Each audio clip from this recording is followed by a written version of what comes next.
JKR അക്കാഡമിയിലേക്ക് എല്ലാവർക്കും ഒരിക്കൽ കൂടി സ്വാഗതം. Assistant professor officer, female assistant professor officer തസ്തികയിലേക്ക് അപേക്ഷ സമർപ്പിച്ച ഉദ്യോഗാർത്ഥികൾക്ക് വേണ്ടിയുള്ള എല്ലാ ക്ലാസ്സുകളും നിങ്ങൾക്ക് ഈ ചാനലിലൂടെ ലഭ്യമാണ്. ക്ലാസ്സുകളെല്ലാം തന്നെ പ്ലേലിസ്റ്റ് അപ്ഡേറ്റ് ചെയ്യേണ്ട പുതുതായിട്ട് ജോയിൻ ചെയ്യുന്ന ഉദ്യോഗാർത്ഥികളെ സംബന്ധിച്ചിടത്തോളം പ്ലേലിസ്റ്റ് ക്ലിക്ക് ചെയ്താൽ ക്ലാസ്സുകളെല്ലാം തന്നെ നിങ്ങൾക്ക് ലഭ്യമാവുന്നതാണ്. സ്പെഷ്യൽ ടോപ്പിക്സിന്റെ ക്ലാസ്സുകളാണ് ഇപ്പോൾ നടന്നുകൊണ്ടിരിക്കുന്നത്. അപ്പോൾ നമുക്കിന്ന് വളരെ പ്രധാനപ്പെട്ട മുൻവർഷ ചോദ്യങ്ങളാണ് ഇന്നത്തെ ക്ലാസ്സിൽ നമ്മൾ ചർച്ച ചെയ്യാൻ പോകുന്നത്. അതോടൊപ്പം തന്നെ റാങ്ക് ഫയൽ ലഭ്യമാണ്. റാങ്ക് ഫയൽ ആവശ്യമുള്ള ഉദ്യോഗാർത്ഥികൾ ഉടൻ തന്നെ കോൺടാക്ട് ചെയ്യുക. ഡിസ്ക്രിപ്ഷൻ ബോക്സിൽ ഞാൻ നമ്പർ കൊടുത്തിട്ടുണ്ട്. നിങ്ങൾക്ക് എന്നെ കോൺടാക്ട് ചെയ്താൽ റാങ്ക് ഫയൽ മെയിൽ വഴിയോ വാട്സപ്പ് വഴിയോ അയച്ചു നൽകുന്നതാണ്. അപ്പോൾ നമുക്ക് ക്ലാസ്സിലേക്ക് കിടക്കാം. ആദ്യത്തെ ക്വസ്റ്റ്യൻ നോക്കാം. താഴെ പറയുന്നവയിൽ ഏതാണ് മാനസിക സമ്മർദ്ദത്തിന്റെ ഒരു ലക്ഷണം അല്ലാത്തത്? ചോദ്യം ശ്രദ്ധിച്ചു വായിക്കണം. എന്താണ് ചോദ്യം? മാനസിക സമ്മർദ്ദത്തിന്റെ ഒരു ലക്ഷണം അല്ലാത്തത് ഏതാണ് എന്നാണ് ചോദിച്ചിട്ടുള്ളത്. താഴെ പറയുന്ന ഓപ്ഷൻ്റെ അകത്ത് ഏതാണ് ശരി ഉത്തരം? ഒന്ന് ആലോചിച്ച് നോക്കിയേ. ഏതാണ് ശരി ഉത്തരം? സന്തോഷമാണ് അല്ലേ? അതെല്ലാവർക്കും അറിയാവുന്ന കാര്യമാണ്. കാരണം എന്താണ്? സന്തോഷം ഉണ്ടെങ്കിൽ നമുക്ക് മാനസിക സമ്മർദ്ദം ഉണ്ടാവില്ല അല്ലേ? ഒരു കാരണവശാലും മാനസിക സമ്മർദ്ദം ഉണ്ടാവില്ല. അപ്പോൾ എപ്പോഴും സന്തോഷമായിട്ടിരിക്കാൻ വേണ്ടിയിട്ട് എല്ലാവർക്കും കഴിയട്ടെ. ഉറക്കമില്ലായ്മ, തലവേദന, ദേഷ്യം എന്നിവയെല്ലാം മാനസിക സമ്മർദ്ദത്തിന്റെ സാധാരണയായിട്ട് എല്ലാവരിലും കാണുന്ന ലക്ഷണങ്ങളാണ്. എന്നാൽ സന്തോഷം എന്നത് പോസിറ്റീവായ ഒരു വികാരമാണ്. ഇത് സാധാരണയായി സമ്മർദ്ദവുമായിട്ട് ബന്ധപ്പെട്ടതല്ല. അടുത്ത ക്വസ്റ്റ്യൻ. താഴെ പറയുന്നതിൽ ഏതാണ് മാനസിക സമ്മർദ്ദം കുറയ്ക്കാൻ സഹായിക്കുന്ന ഒരു മാർഗം? സാധാരണ എല്ലാവർക്കും ചെറിയ എന്തെങ്കിലുമൊക്കെ പ്രശ്നങ്ങൾ ഉണ്ടാകുന്ന അവസരത്തിൽ മാനസികമായ സമ്മർദ്ദങ്ങളൊക്കെ ഉണ്ടാവാനുള്ള സാധ്യതകൾ ഉള്ളതല്ലേ? അപ്പോൾ അത് കുറയ്ക്കാനുള്ള, മാനസിക സമ്മർദ്ദം കുറയ്ക്കാൻ സഹായിക്കുന്ന ഒരു മാർഗം ഏതാണ് എന്നാണ് ചോദിച്ചിട്ടുള്ളത്. 4 ഓപ്ഷൻസ് ഉണ്ട്. ഏതാണ് ശരി ഉത്തരം? ഏതാണ് ശരി ഉത്തരം? ഓപ്ഷൻ സി ആണല്ലേ, ധ്യാനം പരിശീലിക്കുക. ധ്യാനം എന്നെന്താണ്? മെഡിറ്റേഷൻ അല്ലേ?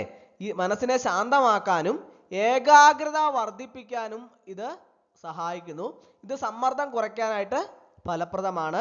കൂടുതൽ സമയം ജോലി ചെയ്യുന്നത് സമ്മർദ്ദം വർദ്ധിപ്പിക്കാനുള്ള സാധ്യതയുണ്ട്. വ്യായാമം ഒഴിവാക്കുന്നത് ശാരീരികവും മാനസികവും ആരോഗ്യത്തിന് നല്ലതല്ല. ഇത് സമ്മർദ്ദം വർദ്ധിപ്പിക്കാം. സാമൂഹ്യ ബന്ധങ്ങൾ ഒഴിവാക്കുന്നത് ഏകാന്തത വർദ്ധിപ്പിക്കുകയും സമ്മർദ്ദം കൂട്ടുകയൊക്കെ ചെയ്യും. അടുത്ത ക്വസ്റ്റ്യൻ. ഒരു വ്യക്തി അനുഭവിക്കുന്ന സമ്മർദ്ദത്തിന്റെ അളവ് താഴെ പറയുന്നവയിൽ എന്തിനെ ആശ്രയിച്ചിരിക്കുന്നു? സാധാരണ ഓരോ വ്യക്തികളിലും സമ്മർദ്ദത്തിന്റെ അളവ് വ്യത്യസ്തമാണ് അല്ലേ? അപ്പോൾ സാധാരണ ഒരു വ്യക്തി അനുഭവിക്കുന്ന സമ്മർദ്ദത്തിന്റെ അളവ് താഴെ പറയുന്നവയിൽ എന്തിനെ ആശ്രയിച്ചിരിക്കുന്നു എന്നാണ് ചോദിച്ചിട്ടുള്ളത്. 4 ഓപ്ഷൻസ് ഉണ്ട്. ഏതാണ് ശരി ഉത്തരം? ഏതാണ് ശരി ഉത്തരം? ഓപ്ഷൻ സി ആണല്ലേ, സമ്മർദ്ദത്തിന്റെ ഉറവിടവും അതിനോടുള്ള അവരുടെ പ്രതികരണവും. ഒരു വ്യക്തിയുടെ സമ്മർദ്ദത്തിന്റെ അളവ് പ്രധാനമായും സമ്മർദ്ദത്തിന്റെ കാരണം എന്താണ് എന്നതിനെയും ആ വ്യക്തി ആ സാഹചര്യത്തെ എങ്ങനെ മനസ്സിലാക്കുന്നു, പ്രതികരിക്കുന്നു എന്നതിനെയും ആശ്രയിച്ചിരിക്കുന്നു. ഒരേ സാഹചര്യം തന്നെ ഓരോ വ്യക്തിയും വ്യത്യസ്ത രീതിയിൽ അത് ബാധിക്കാം. ഉയരം, ഭാരം, ഭക്ഷണ രീതി എന്നിവയ്ക്ക് സമ്മർദ്ദത്തിൽ സ്വാധീനമുണ്ടെങ്കിലും ഏറ്റവും പ്രധാന ഘടകങ്ങൾ ഇവയല്ല. ഇപ്പോൾ ഒരു പ്രശ്നം ഉണ്ടാകുമ്പോൾ അത് വളരെ സെൻസിറ്റീവായിട്ട് കൈകാര്യം ചെയ്യുന്ന ആൾക്കാരുണ്ട്. അതൊരു വലിയ പ്രശ്നമാക്കാതെ അത് വളരെ ഒരു ചെറിയ ഒരു ലാഘവത്തോടു കൂടി തന്നെ അതിനെ കൈകാര്യം ചെയ്യുകയും അങ്ങനെ വരുമ്പോൾ അതൊരു വലിയ സമ്മർദ്ദത്തിൽ നിന്ന് ഒഴിവായി പോകുന്ന ഒരു സാഹചര്യം ഉണ്ടാവും അല്ലേ? അപ്പോൾ ഓരോ വ്യക്തിയും ഓരോ പ്രശ്നങ്ങൾ ഉണ്ടാകുമ്പോഴും അവർ അത് എങ്ങനെയാണ് കൈകാര്യം ചെയ്യുന്നത് എന്നതിനെ ആശ്രയിച്ചാണ് സമ്മർദ്ദത്തിന്റെ അളവ് ഉണ്ടാവുന്നത്. അത് പ്രത്യേകം മനസ്സിലാക്കുക. താഴെ പറയുന്ന ഹോർമോണുകളിൽ ഏതാണ് സമ്മർദ്ദവുമായി ബന്ധപ്പെട്ടിരിക്കുന്നത്? 4 ഓപ്ഷൻസ് താഴെ കൊടുത്തിട്ടുണ്ട് അല്ലേ? അതിൻ്റെ അകത്ത് ഏത് ഹോർമോണാണ് സമ്മർദ്ദവുമായിട്ട് ബന്ധപ്പെട്ടിരിക്കുന്നത് എന്നാണ് ചോദിച്ചിട്ടുള്ളത്. ഏതാണ് ശരി ഉത്തരം? കണ്ടുപിടിച്ചോ? ഏതാണ്? കോർട്ടിസോൾ ആണല്ലേ. കോർട്ടിസോൾ എന്താണ്? ഒരു സ്ട്രെസ് ഹോർമോൺ എന്നാണ് ഇത് അറിയപ്പെടുന്നത്. സമ്മർദ്ദകരമായ സാഹചര്യങ്ങളിൽ അഡ്രിനാൽ ഗ്രന്ഥികൾ ഈ ഹോർമോൺ പുറപ്പെടുവിക്കുന്നു. ഇത് ശരീരത്തെ പ്രതികരിക്കാൻ സഹായിക്കുന്നു. ഇൻസുലിന് എന്താണ്? ഇൻസുലിന് രക്തത്തിലെ പഞ്ചസാരയുടെ അളവിനെ നിയന്ത്രിക്കുന്നതാണ്. അതുപോലെ തന്നെ തൈറോക്സിൻ എന്താണ്? മെറ്റാബോളിസത്തിനെ നിയന്ത്രിക്കുന്നു. ഈസ്ട്രജൻ സ്ത്രീ ഹോർമോൺ ആണ്. അപ്പോൾ ഏതാണ് ശരി ഉത്തരം? കോർട്ടിസോൾ. അടുത്ത ക്വസ്റ്റ്യൻ. ദീർഘകാല മാനസിക സമ്മർദ്ദം താഴെ പറയുന്ന ആരോഗ്യ പ്രശ്നങ്ങൾക്ക് കാരണമായേക്കാം. ദീർഘകാല മാനസിക സമ്മർദ്ദം താഴെ പറയുന്ന ആരോഗ്യ പ്രശ്നങ്ങൾക്ക് കാരണമായേക്കാം. ഏതാണ് ശരി ഉത്തരം? 4 ഓപ്ഷൻസ് ഉണ്ട്. ഏതാണ് ശരി ഉത്തരം? മെച്ചപ്പെട്ട രോഗപ്രതിരോധ ശേഷി. ഓപ്ഷൻ സി ആണല്ലേ. ദീർഘകാല മാനസിക സമ്മർദ്ദം രോഗപ്രതിരോധ ശേഷി കുറയ്ക്കുകയും ഹൃദ്രോഗം, ഉയർന്ന രക്തസമ്മർദ്ദം, ഉത്കണ്ഠം, വിഷാദ തുടങ്ങിയ ആരോഗ്യ പ്രശ്നങ്ങൾക്ക് കാരണമാവുകയും ചെയ്യും. സമ്മർദ്ദം ശരീരത്തിന്റെ സ്വാഭാവിക പ്രവർത്തനങ്ങളെ തടസ്സപ്പെടുത്തുകയും രോഗങ്ങൾ വരാനുള്ള സാധ്യത വർദ്ധിപ്പിക്കുകയും ചെയ്യുന്നു. അടുത്ത താഴെ പറയുന്നതിൽ ഏതാണ് ഒരു നല്ല കോപ്പിംഗ് മെക്കാനിസം അല്ലാത്തത്? അതായത് സമ്മർദ്ദത്തെ നേരിടാനുള്ള ആരോഗ്യകരമായ മാർഗം അല്ലാത്തത്. 4 ഓപ്ഷൻസ് താഴെ കൊടുത്തിട്ടുണ്ടല്ലേ. അതിൽ ഏതാണ് ഒരു നല്ല കോപ്പിംഗ് മെക്കാനിസം അല്ലാത്തത്, അതായത് സമ്മർദ്ദത്തെ നേരിടാനുള്ള ആരോഗ്യകരമായ മാർഗം അല്ലാത്തത് എന്നാണ് ചോദിച്ചിട്ടുള്ളത്. ഏതാണ് ശരി ഉത്തരം? ഒന്ന് ആലോചിച്ച് നോക്കി. ഓപ്ഷൻ ബി ആണല്ലേ. മദ്യം അല്ലെങ്കിൽ മയക്കുമരുന്ന് ഉപയോഗിക്കുക. മദ്യം അല്ലെങ്കിൽ മയക്കുമരുന്ന് താൽക്കാലികമായിട്ടുള്ള ആശ്വാസം മാത്രമേ നൽകുകയുള്ളൂ. എന്നാൽ ഇവ ദീർഘകാല അടിസ്ഥാനത്തിൽ കൂടുതൽ ഗുരുതരമായിട്ടുള്ള ആരോഗ്യ പ്രശ്നങ്ങളിലേക്കും അല്ലെങ്കിൽ മാനസിക പ്രശ്നങ്ങളിലേക്കൊക്കെ നയിച്ചേക്കാം. സുഹൃത്തുക്കളുമായി സംസാരിക്കുന്നത്, ഹോബികളിൽ ഏർപ്പെടുന്നത്, ശരിയായ ഉറക്കം നേടുന്നത് എന്നിവയെല്ലാം സമ്മർദ്ദം കുറയ്ക്കുന്നതിനുള്ള ആരോഗ്യകരമായ മാർഗങ്ങൾ ആണ്. അടുത്ത ക്വസ്റ്റ്യൻ. ജോലിസ്ഥലത്തെ മാനസിക സമ്മർദ്ദം കുറയ്ക്കാൻ ഒരു സ്ഥാപനത്തിന് ചെയ്യാൻ കഴിയുന്ന ഒരു കാര്യം താഴെ പറയുന്നവയിൽ ഏതാണ്? സാധാരണ എല്ലാവർക്കും ജോലിസ്ഥലത്ത് ഭയങ്കരമായ മാനസിക സമ്മർദ്ദമാണെന്നൊക്കെ പറയുന്നേക്കാം അല്ലേ. അപ്പോൾ ഈ മാനസിക സമ്മർദ്ദം കുറയ്ക്കാൻ ഒരു സ്ഥാപനത്തിന് ചെയ്യാൻ കഴിയുന്ന ഒരു കാര്യം താഴെ പറയുന്നവയിൽ ഏതാണ് എന്നാണ് ചോദിച്ചിട്ടുള്ളത്. ഏതാണ് ശരി ഉത്തരം? ഓപ്ഷൻ സി ആണല്ലേ. വ്യക്തമായ ജോലിയുടെ വിവരണങ്ങളും പ്രതീക്ഷകളും നൽകുക. അതായത് ഈ ജീവനക്കാരെ സംബന്ധിച്ചിടത്തോളം ജീവനക്കാർക്ക് അവരുടെ ജോലിയെക്കുറിച്ച് വ്യക്തമായ ധാരണയും സ്ഥാപനത്തിന്റെ പ്രതീക്ഷകളെ കുറിച്ച് അറിവുമുണ്ടെങ്കിൽ അവർക്ക് കൂടുതൽ സമ്മർദ്ദം, അതായത് കൂടുതൽ ആത്മവിശ്വാസത്തോടെ ജോലി ചെയ്യാൻ കഴിയും. ഇത് ജോലി സ്ഥലത്തെ സമ്മർദ്ദം കുറയ്ക്കുന്നതിന് കാരണമാകുന്നുണ്ട്. അതുപോലെ തന്നെ ജീവനക്കാരുടെ എണ്ണം കുറയ്ക്കുന്നത്, കൂടുതൽ സമയം ജോലി ചെയ്യാൻ നിർബന്ധിക്കുന്നത്, മതിയായ വിശ്രമമൊക്കെ നൽകാതിരിക്കുന്നത് എന്നിവയൊക്കെ തന്നെ സമ്മർദ്ദം വർദ്ധിപ്പിക്കാനുള്ള സാധ്യത കൂടുതലാണ്. അടുത്ത ക്വസ്റ്റ്യൻ. താഴെ പറയുന്നവയിൽ ഏതാണ് ഹൃദയാഘാതത്തിനുള്ള ഒരു പ്രധാന അപകട ഘടകം? ഇത് മാനസിക സമ്മർദ്ദം മൂലം വർദ്ധിക്കാൻ സാധ്യതയുണ്ട്. താഴെ 4 ഓപ്ഷൻസ് ഉണ്ട്. അതിൻ്റെ അകത്ത് ഏതാണ് ഹൃദയാഘാതത്തിനുള്ള ഒരു പ്രധാന അപകട ഘടകം? ഇത് മാനസിക സമ്മർദ്ദം മൂലം വർദ്ധിക്കാൻ സാധ്യതയുള്ള ഒരു ഘടകമാണ്. ഏതാണ് ശരി ഉത്തരം? ഒന്ന് ആലോചിച്ച് നോക്കിയേ. ഏതാണ്? ഓപ്ഷൻ ബി ആണല്ലേ. ഉയർന്ന കൊളസ്ട്രോള്. ദീർഘകാല മാനസിക സമ്മർദ്ദം ശരീരത്തിലെ കൊളസ്ട്രോളിന്റെ അളവ് വർദ്ധിപ്പിക്കാൻ സാധ്യതയുണ്ട്. ഇത് ഹൃദയാഘാതത്തിനുള്ള ഒരു പ്രധാന അപകട ഘടകമാണ്. കുറഞ്ഞ രക്തസമ്മർദ്ദം സാധാരണയായി ഹൃദയാഘാതത്തിനുള്ള അപകട ഘടകം അല്ല. ശരീരത്തിലെ ശരിയായ ജലാംശവും പതിവായ വ്യായാമവും ഹൃദയാരോഗ്യത്തിന് നല്ലതാണ്. കുട്ടികളിലെ മാനസിക സമ്മർദ്ദത്തിന്റെ ഒരു സാധാരണ കാരണം താഴെ പറയുന്നവയിൽ ഏതാണ്? കുട്ടികളിൽ ഉണ്ടാകുന്ന മാനസിക സമ്മർദ്ദത്തിന്റെ ഒരു സാധാരണ കാരണം താഴെ പറയുന്ന ഓപ്ഷൻ്റെ അകത്ത് ഏതാണെന്നാണ് ചോദിച്ചിട്ടുള്ളത്. ഏതാണ് ശരി ഉത്തരം? സ്കൂളിലെ പഠനഭാരം അല്ലേ. കുട്ടികൾക്ക് സ്കൂളിലെ പഠനഭാരം അല്ലെങ്കിൽ പരീക്ഷകൾ, കൂട്ടുകാരുമായുള്ള പ്രശ്നങ്ങളൊക്കെ തന്നെ മാനസിക സമ്മർദ്ദത്തിന് കാരണമാകാറുണ്ട് അല്ലേ. ധാരാളം കളിക്കാൻ സമയം ലഭിക്കുന്നത്, ആരോഗ്യകരമായ ഭക്ഷണം കഴിക്കുന്നത്, കുടുംബാംഗങ്ങളോടൊപ്പം സമയം ചെലവഴിക്കുന്നത് എന്നിവയൊക്കെ കുട്ടികളുടെ മാനസിക ആരോഗ്യത്തിന് നല്ലതാണ്. അടുത്ത പോരാടുക അല്ലെങ്കിൽ ഓടിപ്പോകുക, ഫൈറ്റ് ഓർ ഫ്ലൈറ്റ് എന്ന പ്രതികരണം ശരീരത്തിന്റെ ഏത് സംവിധാനവുമായി ബന്ധപ്പെട്ടിരിക്കുന്നു? ഇത് സമ്മർദ്ദത്താൽ പ്രവർത്തനക്ഷമമാവുന്നു. പോരാടുക അല്ലെങ്കിൽ ഓടിപ്പോവുക എന്ന പ്രതികരണം ശരീരത്തിന്റെ ഏത് സംവിധാനവുമായി ബന്ധപ്പെട്ടിരിക്കുന്നു? ഇത് സമ്മർദ്ദത്താൽ പ്രവർത്തനക്ഷമമാവുന്നു. 4 ഓപ്ഷൻസ് ഉണ്ട്. ഏതാണ് ശരി ഉത്തരം? ഏതാണ്? ഓപ്ഷൻ ബി ആണല്ലേ. നാഡീവ്യൂഹം. പോരാടുക അല്ലെങ്കിൽ ഓടിപ്പോവുക എന്ന പ്രതികരണം കേന്ദ്ര നാഡീവ്യൂഹത്തിന്റെ ഭാഗമായ സിമ്പതറ്റിക് നാഡീവ്യൂഹവുമായി ബന്ധപ്പെട്ടിരിക്കുന്നു. അപകടകരമായ സാഹചര്യങ്ങളെ നേരിടാൻ ശരീരം പെട്ടെന്ന് ഊർജം ഉൽപ്പാദിപ്പിക്കുകയും തയ്യാറെടുക്കുകയും ചെയ്യുന്ന ഒരു സ്വാഭാവിക പ്രതികരണമാണ് ഇത്. അടുത്ത ക്വസ്റ്റ്യൻ. താഴെ പറയുന്നതിൽ ഏതാണ് ഉത്കണ്ഠയുടെ ഒരു സാധാരണ ലക്ഷണം അല്ലാത്തത്? ചോദ്യം പ്രത്യേകം ശ്രദ്ധിക്കണം. ഉത്കണ്ഠയുടെ ഒരു സാധാരണ ലക്ഷണം അല്ലാത്തത് താഴെ പറയുന്നതിൽ ഏതാണെന്നാണ് ചോദിച്ചിട്ടുള്ളത്. ഏതാണ് ശരി ഉത്തരം? അമിതമായ സന്തോഷം അല്ലെ, നെഞ്ചിടിപ്പ് കൂടുക, ഉറങ്ങാൻ ബുദ്ധിമുട്ട്, അസ്വസ്ഥത അനുഭവപ്പെടുക എന്നിവയെല്ലാം തന്നെ ഉത്കണ്ഠയുടെ സാധാരണ ലക്ഷണങ്ങളാണ് അല്ലെ. അതെല്ലാവർക്കും അറിയാവുന്ന ഒരു കാര്യമാണ്. അമിതമായ സന്തോഷം സാധാരണയായി ഉത്കണ്ഠയുമായിട്ട് ബന്ധപ്പെട്ടതല്ല.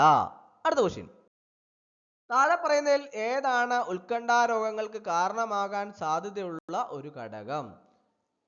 ഈ 4 ഓപ്ഷൻ്റെ അകത്ത് ഏതാണ് ഉത്കണ്ഠാ രോഗങ്ങൾക്ക് കാരണമാകാൻ സാധ്യതയുള്ള ഒരു ഘടകം? നിങ്ങൾക്ക് വളരെ എളുപ്പത്തിൽ കണ്ടുപിടിക്കാം. ഏതാണ്? പാരമ്പര്യം അല്ലെ, പാരമ്പര്യമാണ് അല്ലെ. ഉത്കണ്ഠാ രോഗങ്ങൾ പാരമ്പര്യമായിട്ട് വരാൻ സാധ്യതയുണ്ട്. അടുത്ത ബന്ധുക്കൾക്ക് ഉത്കണ്ഠാ രോഗങ്ങൾ ഉണ്ടെങ്കിൽ മറ്റുള്ളവർക്കും വരാനുള്ള സാധ്യത കൂടുതലാണ്. സുഹൃത്തുക്കൾ, ഭക്ഷണക്രമം, വ്യായാമം എന്നിവ മാനസിക ആരോഗ്യത്തിന് നല്ലതാണെങ്കിലും അവ നേരിട്ട് ഉത്കണ്ഠാ രോഗങ്ങൾക്ക് കാരണമാകുന്നില്ല. അടുത്ത ക്വസ്റ്റ്യൻ, ഒരു പ്രത്യേക വസ്തുവിനോടോ സാഹചര്യത്തോടോ ഉള്ള അമിതമായ ഭയം ഏത് തരം ഉത്കണ്ഠാ രോഗങ്ങളിൽ ഉൾപ്പെടുന്നു? അതായത് ഒരു പ്രത്യേക വസ്തുവിനോടോ അല്ലെങ്കിൽ ഒരു പ്രത്യേക സാഹചര്യത്തോടോ ഉള്ള അമിതമായ ഭയം അത് ഏത് തരം ഉത്കണ്ഠാ രോഗത്തിൽ ഉൾപ്പെടുന്നു എന്നുള്ളതാണ് ചോദിച്ചിട്ടുള്ളത്. ഏതാണ് ശരി ഉത്തരം? 4 ഓപ്ഷൻസ് ഉണ്ട്. ഏതാണ് ശരി ഉത്തരം? ഫോബിയ. അതായത് ഫോബിയ എന്നത് ഒരു പ്രത്യേക വസ്തുവിനോടോ അല്ലെങ്കിൽ സാഹചര്യത്തോടോ ഉള്ള അകാരണവും അമിതവുമായ ഭയമാണ്. ഇത് വ്യക്തിയുടെ ദൈനംദിന ജീവിതത്തെ പ്രതികൂലമായിട്ട് ബാധിക്കാം. ഫോബിയ. അടുത്ത ക്വസ്റ്റ്യൻ, പെട്ടെന്നുള്ളതും തീവ്രവുമായ ഭയത്തിന്റെ ആക്രമണങ്ങള് ഏത് ഉത്കണ്ഠാ രോഗത്തിന്റെ ലക്ഷണമാണ്? പെട്ടെന്നുള്ളതും തീവ്രവുമായ ഭയത്തിന്റെ ആക്രമണങ്ങള് ഏത് ഉത്കണ്ഠാ രോഗത്തിന്റെ ലക്ഷണമാണ്? 4 ഓപ്ഷൻസ് ഉണ്ട്. ഏതാണ് ശരി ഉത്തരം? ഏതാണ് ശരി ഉത്തരം? കണ്ടുപിടിച്ചോ? ഓപ്ഷൻ ഡി ആണല്ലേ, പരിഭ്രാന്തി രോഗം, പാനിക് ഡിസോർഡർ. പാനിക് ഡിസോർഡർ അല്ലെങ്കിൽ പരിഭ്രാന്തി രോഗം. പരിഭ്രാന്തി രോഗത്തിൽ വ്യക്തിക്ക് പെട്ടെന്നുള്ളതും തീവ്രവുമായ ഭയത്തിന്റെ ആക്രമണങ്ങളൊക്കെ ഉണ്ടാകുന്നു. ഈ ആക്രമണങ്ങളിൽ നെഞ്ചിടിപ്പ്, ശ്വാസതടസ്സം, തലകറക്കം തുടങ്ങിയ ലക്ഷണങ്ങളൊക്കെ ഉണ്ടാവാം. അടുത്ത ക്വസ്റ്റ്യൻ, പഴയ ദുരന്ത സംഭവങ്ങളെ കുറിച്ചുള്ള തുടർച്ചയായ ചിന്തകളും ഓർമ്മകളും ഏത് ഉത്കണ്ഠാ രോഗത്തിന്റെ ലക്ഷണമാണ്? ആർക്കൊക്കെ അറിയാം? 4 ഓപ്ഷൻസ് ഉണ്ട് അല്ലേ. ഏതാണ് ശരി ഉത്തരം? പഴയ ദുരന്ത സംഭവങ്ങളെ കുറിച്ചുള്ള തുടർച്ചയായ ചിന്തകളും ഓർമ്മകളും ഏത് ഉത്കണ്ഠാ രോഗത്തിന്റെ ലക്ഷണമാണ്? ഏതാണ്? Post traumatic stress disorder. Post traumatic stress disorder ഇത് എന്താണെന്ന് നിങ്ങൾ കേട്ടിട്ടുണ്ടോ? അത് ഞാൻ പറഞ്ഞുതരാം. പോസ്റ്റ് ട്രോമാറ്റിക് സ്ട്രെസ് ഡിസോർഡർ എന്നത് ഒരു ദുരന്ത സംഭവം അനുഭവിച്ചതിന് ശേഷം ഉണ്ടാകുന്ന ഉത്കണ്ഠാ രോഗമാണ്. ഇതിന്റെ പ്രധാന ലക്ഷണങ്ങളിൽ ഒന്നാണ് പഴയ സംഭവങ്ങളെ കുറിച്ചുള്ള തുടർച്ചയായ ചിന്തകളും ഓർമ്മകളും. അപ്പോൾ ഓർത്തിരിക്കുക, പോസ്റ്റ് ട്രോമാറ്റിക് സ്ട്രെസ് ഡിസോർഡർ. അടുത്ത ക്വസ്റ്റ്യൻ, താഴെ പറയുന്ന ചികിത്സാ രീതികളിൽ ഏതാണ് ഉത്കണ്ഠാ രോഗങ്ങൾക്ക് സാധാരണയായി ഉപയോഗിക്കുന്നത്? 4 ഓപ്ഷൻസ് ഉണ്ട്. അതിൽ ഏത് ചികിത്സാ രീതികളാണ് ഉത്കണ്ഠാ രോഗങ്ങൾക്ക് സാധാരണയായിട്ട് ഉപയോഗിക്കുന്നത്? ഏതാണ്? മരുന്നുകളും സൈക്കോ തെറാപ്പിയും. ഉത്കണ്ഠാ രോഗങ്ങൾക്ക് സാധാരണയായിട്ട് മരുന്നുകളും സൈക്കോ തെറാപ്പിയും ഒരുമിപ്പിച്ചുള്ള ചികിത്സാ രീതിയാണ് നൽകുന്നത്. ഇത് രോഗലക്ഷണങ്ങളെ നിയന്ത്രിക്കാനും ദീർഘകാലാടിസ്ഥാനത്തിൽ രോഗം മാറ്റാനും സഹായിക്കുന്നു. അടുത്ത ക്വസ്റ്റ്യൻ, സാമൂഹ്യ സാഹചര്യങ്ങളെ കുറിച്ചുള്ള അമിതമായ ഭയം ഏത് തരം ഉത്കണ്ഠാ രോഗത്തിൽ കാണപ്പെടുന്നു?